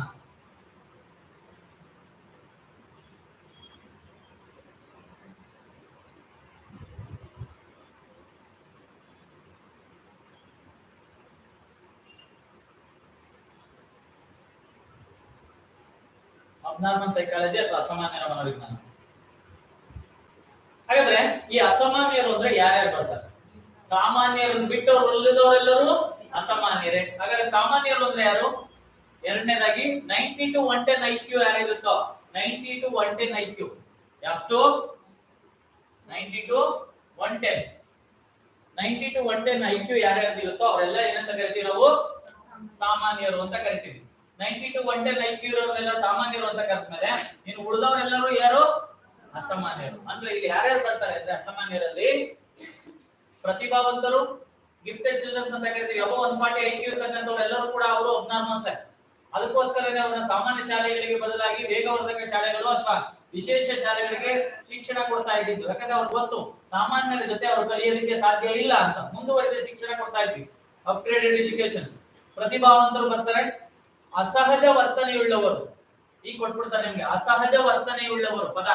ಸಹಜ ವರ್ತನೆಯುಳ್ಳವರೆಲ್ಲರೂ ಸಾಮಾನ್ಯರು, ಅಸಹಜ ವರ್ತನೆಯುಳ್ಳವರು ಅಸಾಮಾನ್ಯರು. ಅಸಹಜ ವರ್ತನೆ ಉಳ್ಳವರೆಲ್ಲರೂ ನಾವೇ ಇವ್ನ ಯಾಕ ನಾರ್ಮಲ್ ಬಿಹೇವಿಯರ್ ತರ ಕಾಣ್ತಿಲ್ಲ, ನಾರ್ಮಲ್ ಆಗಿ ಬಿಹೇವ್ ಮಾಡ್ತಿಲ್ಲ ಅಂದ್ರೆ ಅವನೇನಂತ? ಅಸಾಮಾನ್ಯರು. ನೆಕ್ಸ್ಟ್ ಕ್ರ್ಯಾಕ್ಸ್, ಹುಚ್ಚರು, ಸೆಮಿ ಕ್ರ್ಯಾಕ್, ಅರೆ ಹುಚ್ಚರು, ಕ್ರಿಮಿನಲ್ಸ್, ಅದರಲ್ಲೂ ಚೈಲ್ಡ್ ಕ್ರಿಮಿನಲ್ಸ್, ಬಾಲಾಪರಾಧಿಗಳು, ಇವರೆಲ್ಲರೂ ಅಸಾಮಾನ್ಯರ ಗುಂಪಿನಲ್ಲಿ ಬರ್ತಾರೆ. ಇವರ ಬಗ್ಗೆ ಅಧ್ಯಯನ ಮಾಡತಕ್ಕಂತಹ ಬ್ರಾಂಚ್ ಅನ್ನ ನಾವೇನ್ ಮಾಡ್ತೀವಿ? ಅಸಾಮಾನ್ಯರ ಮನೋವಿಜ್ಞಾನ ಅಂತ ಕರಿತಾವ. ಎರಡನೇದು ಹೌದು, ಅಸಹಜ ವರ್ತನೆಯುಳ್ಳವರೇ ಬಾಲಾಪರಾಧಿಗಳು. ಬಾಲಾಪರಾಧಿಗಳು ಬರ್ತಾರೆ. ಹುಚ್ಚರು, ಅರೆ ಹುಚ್ಚರು, ಬಾಲಾಪರಾಧಿಗಳು. ಅಸಹಜ ವರ್ತನೆ ಅಂದ್ರೆ ಇವರೆಲ್ಲರೂ ನಾರ್ಮಲ್ ಬಿಹೇವಿಯರ್ಸ್ ಗಿಂತ ಹೊರತಾಗಿರೋರೆಲ್ಲರೂ ಅದ್ರಲ್ಲಿ ಬರ್ತಾರೆ. ಹೌದು, ಬುದ್ಧಿಮಾಂದ್ಯರು, ಬುದ್ಧಿಮಾಂದ್ಯರು ಕೂಡ ಅದರಲ್ಲೇ ಬರ್ತಾರೆ. ಬುದ್ಧಿಮಾಂದ್ಯ, ಅದಕ್ಕೆ ನಾವು ಅಸಹಜ ವರ್ತನೆ ಅಂತ ಪದ ಯಾಕೆ ಕೊಡ್ತಾ ಇದ್ರೆ ಸಾಮಾನ್ಯ ಮಕ್ಕಳ ರೀತಿ ವರ್ತನೆ ಮಾಡದೇ ಇರೋರೆಲ್ಲರೂ ಕೂಡ ಅಸಹಜ ವರ್ತನೆ. ಓಕೆ, ನೆಕ್ಸ್ಟ್ ನಾರ್ಮಲ್ ಸೈಕಾಲಜಿ, ಸಾಮಾನ್ಯರ ಮನೋವಿಜ್ಞಾನ.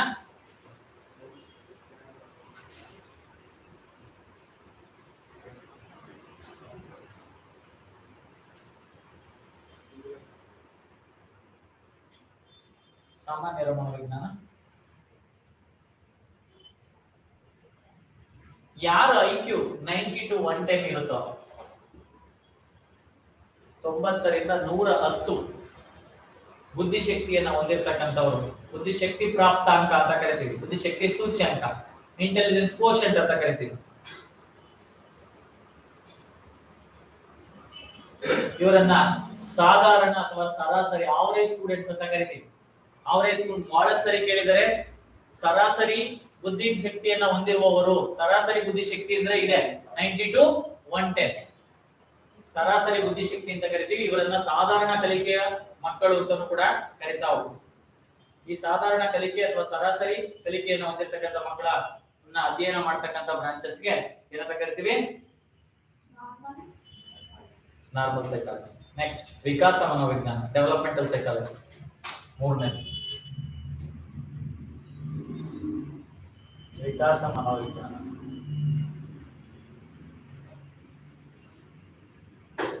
ವಿಕಾಸ ಮನೋವಿಜ್ಞಾನ, ವಿಕಾಸ ಮನೋವಿಜ್ಞಾನ ನೋಡಿ, ಬೈ ಬಾರ್ನ್ ಟು ಡೆತ್ ಅಂತ ಕರಿತಾ ಇದ್ವಿ. ಮೊದಲು ವಿಕಾಸ ಎಲ್ಲಿಂದ ಎಲ್ಲಿವರೆಗೂ ಆಗ್ಬೋದು, ಗ್ರೋತ್ ಅಂಡ್ ಡೆವಲಪ್ಮೆಂಟ್ ಗೆ ಡಿಫರೆನ್ಸ್ ಇದೆ ಅಂತ ಹೇಳ್ತೀವಿ ನಾವು. ಗ್ರೋತ್ ಅಂಡ್ ಡೆವಲಪ್ಮೆಂಟ್, ಗ್ರೋತ್ ಬೇರೆ, ಡೆವಲಪ್ಮೆಂಟ್ ಬೇರೆ. ಅಲ್ಲಿ ಬಂದಾಗ ಹೇಳ್ತೀನಿ ಎರಡಕ್ಕೂ ವ್ಯತ್ಯಾಸಗಳನ್ನ. ನೆಕ್ಸ್ಟ್ ಕಾನ್ಸೆಪ್ಟ್ ಇದೆ ಗ್ರೋತ್ ಅಂಡ್ ಡೆವಲಪ್ಮೆಂಟ್. ನೋಡಿ, ಗ್ರೋತ್ ಅಂತಕ್ಕಂಥದ್ದು it's A part of development. Growth is A part of ಬೆಳವಣಿಗೆ ಅಂತಕ್ಕಂಥದ್ದು ವಿಕಾಸದ ಒಂದು ಭಾಗ, ಹೌದಾನೆ? ಯಾಕಂದ್ರೆ ಬೆಳವಣಿಗೆ ಅಂತಕ್ಕಂಥದ್ದು ಸರ್ಟನ್ ಸ್ಟೇಜ್ ಏನಾಗುತ್ತೆ, ನಿಂತೋಗುತ್ತೆ, ಎಂಡ್ ಆಗುತ್ತೆ. ಬಟ್ ಡೆವಲಪ್ಮೆಂಟ್ ಅಂತಕ್ಕಂಥದ್ದು ಸಾವಿನವರೆಗೂ, ಸಾಯೋ ಕೊನೆ ದಿವಸನೂ ಬರ್ಬೋದು. ಏನು ಒಳ್ಳೆ ಬುದ್ಧಿ. ಅದಕ್ಕೆ ವಿಕಾಸ ಅಂತಕ್ಕಂಥದ್ದು ಕೊನೆಯ ಹಂತದವರೆಗೂ ಸಾಕ್ತಾ ಇರ್ತಕ್ಕಂಥದ್ದು. ಅದ್ಮೇಲೆ ಏನ್ ಮಾಡ್ತೀವಿ, ಬೈ ಬಾರ್ನ್ ಟು ಡೆತ್ ಅಂತ ಹೇಳ್ತಾ ಇದ್ವಿ. ಬಟ್ ಇವಾಗ ಹೇಳಕ್ಕಾಗಲ್ಲ, ತಾಯಿಯ ಗರ್ಭಾವಸ್ಥೆಯಲ್ಲೇ ಮಗು ಕಲಿಯೋದನ್ನ ಪ್ರಾರಂಭ ಮಾಡಿರುತ್ತೆ ಅಂತಕ್ಕಂಥ ಸಾಕ್ಷ್ಯಾಧಾರಗಳು ಸಿಕ್ಕಿರೋದ್ರಿಂದ ಏನ್ ಮಾಡ್ತೀವಿ, ಹುಟ್ಟಿನಿಂದ ಸಾವಿನವರೆಗೆ ಅಂತ ಹೇಳಲ್ಲ, ತಾಯಿಯ ಗರ್ಭಾವಸ್ಥೆಯಿಂದ ಸಾವಿನವರೆಗೂ ನಡೀತಕ್ಕಂತಹ ಎಲ್ಲ ಹಂತಗಳಲ್ಲಿ ಆಗುವಂತಹ ಬೆಳವಣಿಗೆ ಅಥವಾ ವಿಕಾಸವನ್ನ ಎಲ್ಲ ಹಂತಗಳಲ್ಲಿ ಆಗುವಂತಹ ಅಭಿವೃದ್ಧಿಯನ್ನ ಏನಂತ ಕರಿತೀವಿ, ವಿಕಾಸ ಅಂತ ಕರಿತೀವಿ.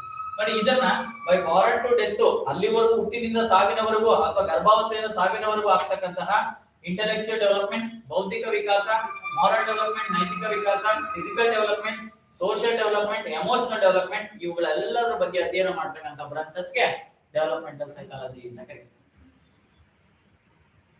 ಅಂದ್ರೆ ಮಗುವಿನ ತಾಯಿಯ ಗರ್ಭಾವಸ್ಥೆಯಿಂದ ಸಾವಿನವರೆಗೆ ವಿವಿಧ ಹಂತಗಳಲ್ಲಿ ಆಗುವಂತಹ ದೈಹಿಕ, ಮಾನಸಿಕ, ಸಾಮಾಜಿಕ, ಸಂವೇಗಾತ್ಮಕ,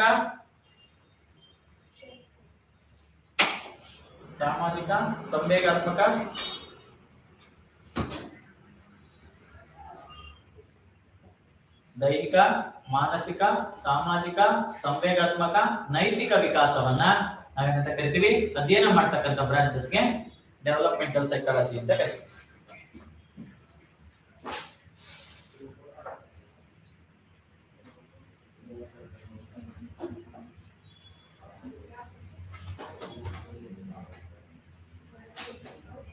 ಐದೇ ಬರೋದು ಫಿಸಿಕಲ್ ಡೆವಲಪ್ಮೆಂಟ್, ದೈಹಿಕ ವಿಕಾಸ, ಮಾನಸಿಕ ವಿಕಾಸ ಅಥವಾ ಬೌದ್ಧಿಕ ವಿಕಾಸ, ಮೆಂಟಲ್ ಡೆವಲಪ್ಮೆಂಟ್ ಅಥವಾ ಇಂಟೆಲೆಕ್ಚುಯಲ್ ಡೆವಲಪ್ಮೆಂಟ್. ಮೂರನೇದು ಸಾಮಾಜಿಕ ವಿಕಾಸ, ಸಂವೇಗಾತ್ಮಕ ವಿಕಾಸ, ನೈತಿಕ ವಿಕಾಸ, ಮಾರಲ್ ಡೆವಲಪ್ಮೆಂಟ್.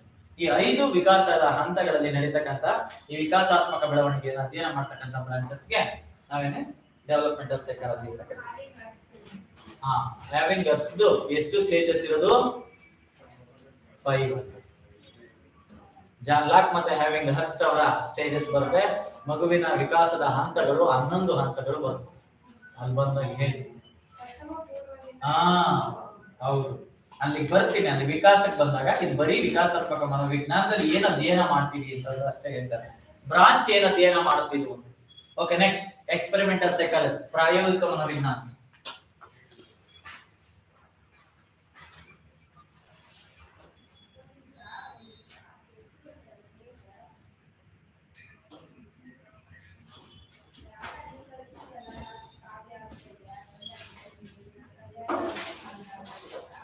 ಪ್ರಾಯೋಗಿಕ ಮನೋವಿಜ್ಞಾನ ನೋಡಿ, ಇಲ್ಲಿ ಎಕ್ಸ್ಪೆರಿಮೆಂಟಲ್ ಸೈಕಾಲಜಿನಲ್ಲಿ ಏನೆಲ್ಲ ಅಧ್ಯಯನ ಮಾಡ್ತೀವಿ ಅಂದ್ರೆ ಮಗುವಿನ ಕಲಿಕೆ, ಕಲಿಕಾ ವರ್ಗಾವಣೆ, ಇದರಲ್ಲಿ ಏನೇನ್ ಸೈಕಾಲಜಿನಲ್ಲಿ ಬರ್ತಕ್ಕಂತ ಕಾನ್ಸೆಪ್ಟ್ಸ್ ಏನಿದೆ ಎಲ್ಲ ಅಧ್ಯಯನ ಮಾಡ್ತೀವಿ. ಇಲ್ಲಿ ಕಲಿಕೆ, ಕಲಿಕಾ ವರ್ಗಾವಣೆ, ಆಸಕ್ತಿ, ಅವಧಾನ, ಮನೋಧೋರಣೆ, ಅಭಿಕ್ಷಮತೆ, ಬುದ್ಧಿಶಕ್ತಿ, ಈ ಎಲ್ಲ ವಿಚಾರಗಳ ಬಗ್ಗೆ ಒನ್ ಬೈ ಒನ್. ಕಲಿಕೆ, ಕಲಿಕಾ ವರ್ಗಾವಣೆ, ಆಸಕ್ತಿ, ಅವಧಾನ, ಮನೋಧೋರಣೆ, ಆಸಕ್ತಿ, ಅವಧಾನ, ಮನೋಧೋರಣೆ, ಅಭಿಕ್ಷಮತೆ, ಬುದ್ಧಿಶಕ್ತಿ, ಇವುಗಳ ಮೇಲೆ ಪ್ರಯೋಗಗಳನ್ನ ಕೈಗೊಂಡು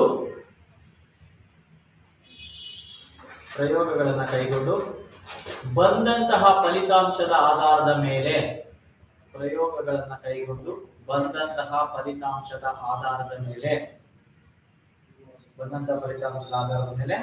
ಸಿದ್ಧಾಂತಗಳನ್ನ ರೂಪಿಸಿ ಸಾಮಾನ್ಯೀಕರಣಗೊಳಿಸುವುದು, ಜನರಲೈಸೇಷನ್ಸ್ ಮಾಡ್ತಕ್ಕಂಥದ್ದು. ಸಿದ್ಧಾಂತಗಳನ್ನ ರೂಪಿಸಿ ಸಾಮಾನ್ಯೀಕರಣಗೊಳಿಸುವುದು. ನೋಡಿ, ಒಂದು ಎಕ್ಸ್ಪೆರಿಮೆಂಟ್ ಅನ್ನ ಕಂಡಕ್ಟ್ ಮಾಡಿದ್ಮೇಲೆ ಯಾವ್ದೋ ಒಂದು ಡಿಸ್ಟ್ರಿಕ್ಟ್ ಅಲ್ಲಿ ಒಂದು ಎಕ್ಸ್ಪೆರಿಮೆಂಟ್ ಅನ್ನ ಕಂಡಕ್ಟ್ ಮಾಡ್ತೀವಿ. SSLC ರಿಸಲ್ಟ್ಸ್ ಅನ್ನ ಉತ್ತಮಪಡಿಸುವುದು ಹೇಗೆ ಅಂತ ಒಂದು ಎಕ್ಸ್ಪೆರಿಮೆಂಟ್ ಅನ್ನ ಕಂಡಕ್ಟ್ ಮಾಡ್ತೀವಿ. ಅಲ್ಲಿ ಬಂದಂತ ಫಲಿತಾಂಶ ಆ ಡಿಸ್ಟ್ರಿಕ್ಟ್ ಅಲ್ಲಿ ಆ ವರ್ಷ SSLC ಪರೀಕ್ಷೆಯಲ್ಲಿ ಬಂದಂತ ಫಲಿತಾಂಶ ಚೆನ್ನಾಗಿದ್ರೆ ಅದನ್ನ ಬೇರೆ ಜಿಲ್ಲೆಗಳಿಗೂ ನೆಕ್ಸ್ಟ್ ಏನ್ ಮಾಡ್ತೀವಿ, ಎಕ್ಸ್ಪ್ಯಾಂಡ್ ಮಾಡ್ತೀವಿ, ವಿಸ್ತರಿಸ್ತಾ ಹೋಗ್ತೀವಿ. ಅದನ್ನ ಜನರಲೈಸೇಷನ್ ಮಾಡೋದು ಮೀನ್ಸ್ ಸಾಮಾನ್ಯೀಕರಣಗೊಳಿಸೋದು, ಎಲ್ಲರಿಗೂ ಅಪ್ಲೈ ಮಾಡೋದು. ಯಾವ ಡಿಸ್ಟ್ರಿಕ್ಟ್ ಅಲ್ಲಿ ಯಾವ ಪ್ರಯೋಗಗಳನ್ನ ಕೈಗೊಂಡಿದ್ರಿಂದ, ಯಾವ ಹೊಸ ಹೊಸ ಯೋಜನೆಗಳನ್ನ ಹಾಕಿದ್ರಿಂದ ಫಲಿತಾಂಶದಲ್ಲಿ ಉನ್ನತ ಹಂತಕ್ಕೆ ಹೋಗಿದರೋ ಅದನ್ನ ನೆಕ್ಸ್ಟ್ ಡಿಸ್ಟ್ರಿಕ್ಟ್ ಗಳಲ್ಲೂ ಏನ್ ಮಾಡ್ತೀವಿ, ಇಂಪ್ಲಿಮೆಂಟೇಷನ್ ಮಾಡ್ತಾ ಹೋಗ್ತೀವಿ. ಅದನ್ನೇ ಸಾಮಾನ್ಯೀಕರಣಗೊಳಿಸೋದು ಅಂತ. ಓಕೆ, ನೆಕ್ಸ್ಟ್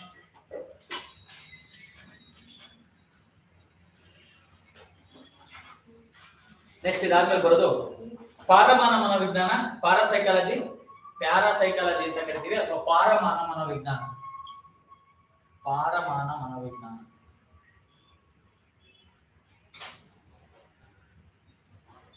ಇದು ಅವತ್ತಿನ ಇರೋ ಬ್ರಾಂಚ್ ಪಾರಮಾನ ಮನೋವಿಜ್ಞಾನ.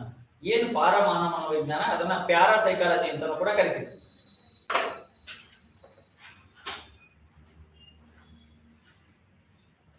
ಏನ್ ಗೊತ್ತಾ, ಇದು ನಾವು ಬಹಳಷ್ಟು ಸರಿ ಇವ್ರಿಗೆ ಸಿಕ್ಸ್ ಸೆನ್ಸ್ ಅನ್ನೋ ಒಂದು ಕಾನ್ಸೆಪ್ಟ್ ಇದೆ, ಅತೀಂದ್ರಿಯ ಜ್ಞಾನ ಅಂತ. ಏನ್ ಅತೀಂದ್ರಿಯ ಜ್ಞಾನ ಅಂದ್ರೆ ಮುಂದೆ ಆಗುವುದನ್ನ ಈಗಲೇ ನಾವು ಊಹಿಸುವಂತಿದ್ದರೆ, ನಿಮ್ಗೆ ಅನ್ಸುತ್ತೆ ನನಗೆಲ್ಲೋ ಒಂದ್ ಕಡೆ ಅನ್ನಿಸ್ತಾ ಇತ್ತು ಇದು ಹಿಂಗೇ ಆಗುತ್ತೆ ಅಂತ ಅನ್ಸಿದ್ರೆ ಒಳ್ಳೇದು ಈಗಲೇ, ಹೌದಾ ಇಲ್ವಾ? ನೋಡಿ, ಇವತ್ತು ಬಹಳಷ್ಟು ಕಡೆ ನಮ್ಮ 5th ಸೆನ್ಸ್ ಆರ್ಗನ್ಸ್ ಇದ್ವು, ಮೊದಲನೇ 5 ಪಂಚೇಂದ್ರಿಯಗಳಿದ್ವು, ಅವು ಸೆನ್ಸ್ ಆರ್ಗನ್ಸ್ ಅಂತ ಕರಿತೀವಿ.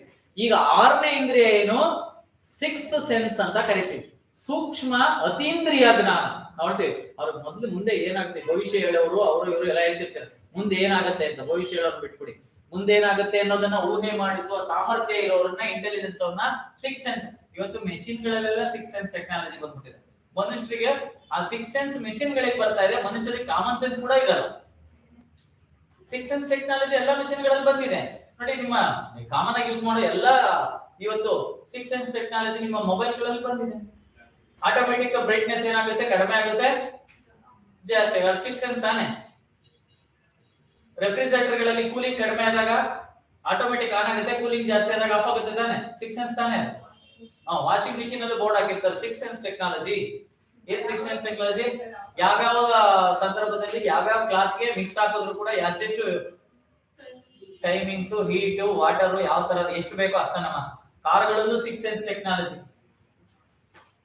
ಮುಂದೆ ಇರ್ತಕ್ಕಂಥ ಡ್ರೈವರ್ ಮರ್ತರು ಬ್ರೇಕ್ 1 ಫೀಟ್ 2 ಫೀಟ್ ಅಲ್ಲಿ ಗಾಡಿ ಇದೆ ಅಂದ್ರೆ ಆಟೋಮೆಟಿಕ್ ಆಗಿ ಬ್ರೇಕ್ ಅಪ್ಲೈ ಆಗುತ್ತೆ, ಟೆಕ್ನಾಲಜಿ ಬಂದಿದೆ. ಕ್ಲೈಮೇಟ್ ಕಂಟ್ರೋಲ್ ಬಂದು ಹೊರಗಡೆ ಹೀಟ್ ಜಾಸ್ತಿ ಆದ ತಕ್ಷಣ ಆಟೋಮೆಟಿಕ್ ಆಗಿ ಕ್ಲೈಮೇಟ್ ಕಂಟ್ರೋಲ್ ರೈಸ್ ಆಗುತ್ತೆ. ಒಂದು ಎಕ್ಸಾಂಪಲ್ ಕೊಟ್ಟಿದ್ದೀನಿ. ಆಟೋಮೆಟಿಕ್ ಈ ಮಳೆ ಬಂದ ತಕ್ಷಣ ಆಟೋಮೆಟಿಕ್ ವೈಫರ್ಸ್ ಆನ್ ಆಗುತ್ತೆ. ಮಳೆ ಬಂದ್ರೆ ನೀವು ಆ ಗ್ಲಾಸ್ ಮೇಲೆ ವಾಟರ್ ಬಿದ್ರೆ ಸಾಕು, ಆಟೋಮೆಟಿಕ್ ಆಗಿ ನೀವು ವೈಫರ್ ಆನ್ ಆಗುತ್ತೆ. ನೀವು ಯಾವ್ದಾದ್ರು ಬ್ರಿಡ್ಜ್ ಕೆಳಗಡೆ ಹೋದ ತಕ್ಷಣ ಆಟೋಮೆಟಿಕ್ ಆಗಿ ಹೆಡ್ಲೈಟ್ಸ್ ಆನ್ ಆಗುತ್ತೆ. ಡಾರ್ಕ್ ಆಯ್ತು ಅಂದ್ರೆ ಹೊರಗಡೆ ಆಟೋಮೆಟಿಕ್ ಆಗಿ ಹೆಡ್ಲೈಟ್ಸ್ ಆನ್ ಆಗುತ್ತೆ. ಇದೆಲ್ಲ ಸೆನ್ಸಾರ್. ಅಂದ್ಮೇಲೆ ಆ ಅತೀಂದ್ರಿಯ ಜ್ಞಾನದ ಬಗ್ಗೆ ಅಧ್ಯಯನ ಮಾಡೋದಕ್ಕೋಸ್ಕರ ಉಟ್ಕೊಂಡಿರ್ತಕ್ಕಂಥ ಸೈಕಾಲಜಿಯ ಬ್ರಾಂಚಸ್ ಅನ್ನ ನಾವೇಂತ ಕರಿತೀವಿ? ಪ್ಯಾರಾಸೈಕಲ್. ಕೇಳಿದ್ರೆ ಬಹಳ ಸರಿ ಕೇಳಿ, ಮನುಷ್ಯನ ಅತೀಂದ್ರಿಯ ಜ್ಞಾನದ ಬಗ್ಗೆ ಅಧ್ಯಯನ ಮಾಡುವ ಮನೋವಿಜ್ಞಾನದ ಶಾಖೆ ಪಾರಮಾನ ಮನೋವಿಜ್ಞಾನ. ಇದರ ಲ್ಯಾಬೊರೇಟರಿ ಬಂದು ರಾಜಸ್ಥಾನದಲ್ಲಿ. ಲ್ಯಾಬೊರೇಟರಿ ಪ್ರಯೋಗಾಲಯ. ಇದರ ಪ್ರಯೋಗಾಲಯ ಮೊಟ್ಟ ಮೊದಲು ಅತೀಂದ್ರಿಯ ಮನುಷ್ಯನಲ್ಲಿರುವಂತಹ ಅತೀಂದ್ರಿಯ ಜ್ಞಾನದ ಬಗ್ಗೆ ಅಧ್ಯಯನ ಮಾಡುವ ಶಾಖೆ ಪಾರಮಾನ ಮನೋವಿಜ್ಞಾನ. ಅದರ ಎಕ್ಸ್ಪೆರಿಮೆಂಟಲ್ ಲ್ಯಾಬೊರೇಟರಿ ಪ್ರಾಯೋಗಿಕ ಪ್ರಯೋಗಾಲಯ ರಾಜಸ್ಥಾನದಲ್ಲಿ ಇದೆ. ನಿಮ್ ಸೆನ್ಸ್ ಎಷ್ಟಿದೆ ಅನ್ನೋದನ್ನ ಬೇಕಾದ್ರೆ ಹೋದ್ರೆ ಸಿಕ್ಸ್ ಸೆನ್ಸ್ ಎಷ್ಟಿದೆ ಅನ್ನೋದನ್ನ ಚೆಕ್ ಮಾಡಿಸ್ಬೇಕು. ನಿಮಗೆ ಕೊಡ್ತಕ್ಕಂತ ಟಾಸ್ಕ್ ಮೇಲೆ, ನೀವು ಮಾಡ್ತಕ್ಕಂತಹ ಯೋಚನೆಗಳ ಮೇಲೆ ನಿಮ್ಮ ಸೆನ್ಸ್ ಎಷ್ಟು ಮಟ್ಟಿಗೆ ವರ್ಕ್ ಆಗುತ್ತೆ ಅನ್ನೋದನ್ನ ನಾವೇನ್ ಮಾಡ್ತೀವಿ ನೋಡಿ. ಕೆಲವರು ಮೆಂಟಲ್ ಅಬಿಲಿಟಿ ಕ್ವಶನ್ಸ್ ಮಾಡ್ಬೇಕಾದಾಗ ಇಷ್ಟಕ್ಕೆ ಬೇಗ ಆನ್ಸರ್ ಫೈಂಡ್ ಔಟ್ ಮಾಡ್ಬಿಡ್ತಾರೆ. ಏಕೆಂದ್ರೆ ಆ ಸೆನ್ಸ್ ವರ್ಕೌಟ್, ಅಷ್ಟು ಇಂಟೆಲಿಜೆನ್ಸ್ ಇರುತ್ತೆ, ಸೆನ್ಸ್ ವರ್ಕೌಟ್ ಆಗುತ್ತೆ. ಹೌದು, ಈಗ ಆದ್ರೆ ಇದು ಹೀಗೆ ಆಗಿರುತ್ತೆ. ಎರಡು ಕಡೆಗೆ ಈಕ್ವಲ್ ಮಾಡಿದ್ರೆ ಅಂದ್ರೆ ಮೆಸರ್ ಮಾಡಿದ್ರೆ ಇನ್ನೆರಡು ಇಷ್ಟೇ ಇರುತ್ತೆ. ಒಂದು ಮನೆಯಲ್ಲಿ 4 ವಾಲ್ ಇದೆ ನೋಡಿ, ಇವಾಗ 4 ವಾಲ್ ಇದೆ. 2 ವಾಲ್ ಅಳತೆ ಮಾಡಿದ್ರೆ ಸಾಕು, ಇನ್ನೆರಡು ವಾಲ್ ಸೇಮ್ ಡಿಸ್ಟೆನ್ಸ್ ಇರುತ್ತೆ ಅಂತ. ಅಂದ್ರೆ ಅದನ್ನ ನಾವೇನ್ ಮಾಡ್ತೀವಿ ಅರ್ಥ. ಇನ್ನು ಉಳಿದವ್ರು 4 ಟೇಪ್ ಹಿಡಿದು ಅಳೆಯೋ ಅವಶ್ಯಕತೆ ಬರಲ್ಲ ಅಂತ. ಅದನ್ನ ಸಿಕ್ಸ್ ಸೆನ್ಸ್ ಅಂತಕ್ಕಂಥದ್ದು ಅದನ್ನ ಯೂಸ್ ಮಾಡೋದು. ಓಕೆ, ನೆಕ್ಸ್ಟ್ ಇದಾದ್ಮೇಲೆ ಬರ್ತಕ್ಕಂಥದ್ದು ಶಾರೀರಿಕ ಮನೋವಿಜ್ಞಾನ, ಫಿಸಿಕಲ್ ಸೈಕಾಲಜಿ. ಶಾರೀರಿಕ ಮನೋವಿಜ್ಞಾನ, ಫಿಸಿಕಲ್ ಸೈಕಾಲಜಿ. ಶಾರೀರಿಕ ಮನೋವಿಜ್ಞಾನ, ಫಿಸಿಕಲ್ ಸೈಕಾಲಜಿ. ಇದರಲ್ಲಿ ಮಕ್ಕಳಲ್ಲಿ ಆಗುವ ದೈಹಿಕ ಬೆಳವಣಿಗೆಯನ್ನ, ಶಾರೀರಿಕ ಬೆಳವಣಿಗೆಯನ್ನ ಅಧ್ಯಯನ ಮಾಡ್ತಕ್ಕಂಥ ಹಂತಗಳಲ್ಲಿ ಉಂಟಾಗುವಂತಹ ಫಿಸಿಕಲ್ ಚೇಂಜಸ್ ಅನ್ನ, ಶಾರೀರಿಕ ಬೆಳವಣಿಗೆಯನ್ನ ಅಧ್ಯಯನ ಮಾಡುತ್ತೆ.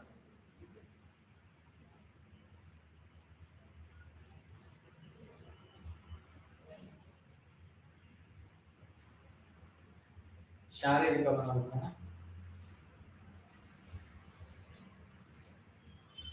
ಶಾರೀರಿಕ ಮನೋವಿಜ್ಞಾನ,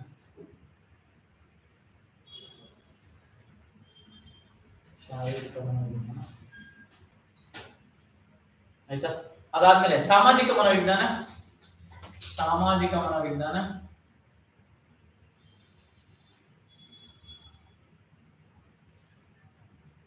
ಸಾಮಾಜಿಕ ಮನೋವಿಜ್ಞಾನ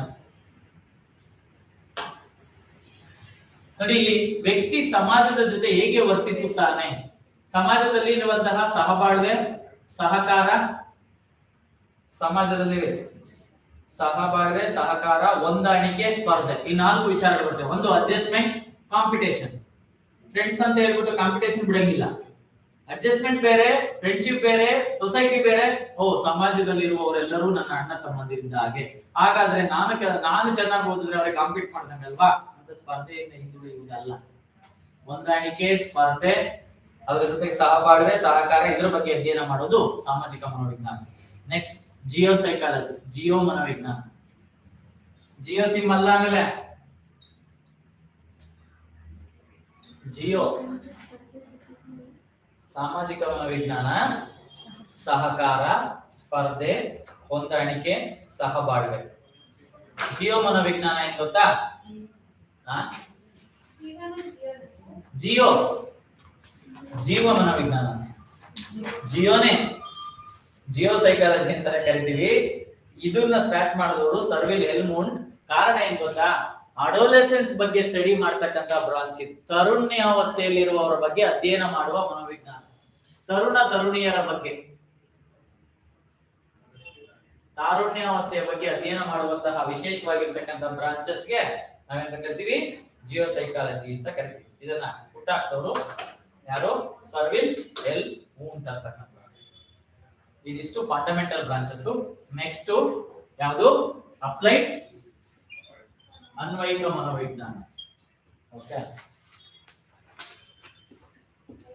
ಅನ್ವಯಿಕ ಮನೋವಿಜ್ಞಾನ 2 hours 10 minutes ಆಗಿದೆ. ಹಾಫ್ ಅನ್ ಅವರ್ ಬ್ರೇಕ್ ತಗೊಳ್ಳಿ. 11:30 11:10 ಆಯ್ತಲ್ಲ, 11:30ಗೆ ಬ್ರೇಕ್ ತಗೊಳ್ಳಿ. 2 hours ಆದ್ಮೇಲೆ ಅರ್ಧ ಗಂಟೆ ಬ್ರೇಕ್ ಕೊಡ್ತೀನಿ, ಆಮೇಲೆ 2 hours ಅಷ್ಟೇ. 11:30 ಗಿಂತ 12:30 1:30.